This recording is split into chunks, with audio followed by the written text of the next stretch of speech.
बात होनी चाहिए। हमारे साथ मध्य प्रदेश से पूर्व राज्य मंत्री जालम सिंह पटेल साहब भी जुड़ चुके हैं। जालम सिंह जी, इस जीत को किस तरह से देख रहे हैं आप? स्वागत है आपका, और बताइए इस जीत को कैसे देख रहे हैं आप?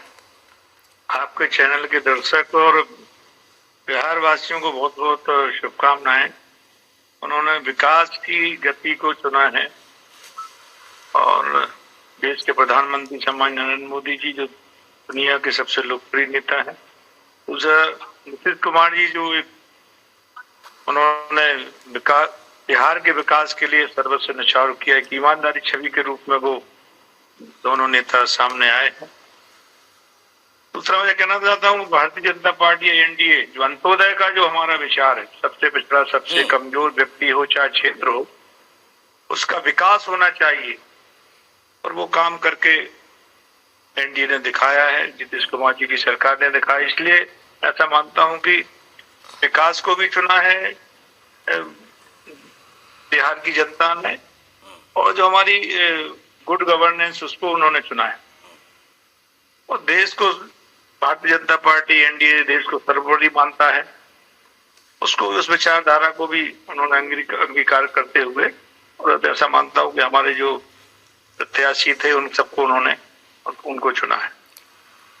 बिल्कुल नहीं, बिल्कुल। और सर आपने सही कहा, और जिस प्रकार की जो पॉलिटिक्स हुई है उसकी भी बात बहुत जरूरी है। और ये पॉलिटिक्स जिस प्रकार की देखने को मिली है, एक चीज आपने भी लाउनी नोटिस किया होगा, बीजेपी का कोई भी नेता बिलो द बेल्ट नहीं गया इस पूरे चुनाव में, और तेजस्वी यादव घूम घूम कर इस प्रकार की बयानबाजी वो कर रहे थे। तो चर्चा जारी है, चर्चा हो रही है बीजेपी के ऐतिहासिक जीत की, चर्चा हो रही नीतीश कुमार के प्रति जनता के विश्वास की, चर्चा हो रही है एक शानदार नेतृत्व की, जिसको लीड करते नजर आए चिराग पासवान अपने दल को, और उन्होंने साबित किया कि 29 में से 23 सीटें कैसे जीत कर दी जाती हैं वो मैं करके दिखाऊंगा। मोदी का अनुमान कहने वाले खुद को चिराग पासवान, उन्होंने बड़ी जीत दर्ज की है, इसकी भी बात आज बहुत जरूरी है। टैली अपने आप में बहुत कुछ कह रही है, ज्यादा हमें बोलने की आवश्यकता नहीं है, लेकिन इस हार को विपक्ष पचा नहीं पा रहा है।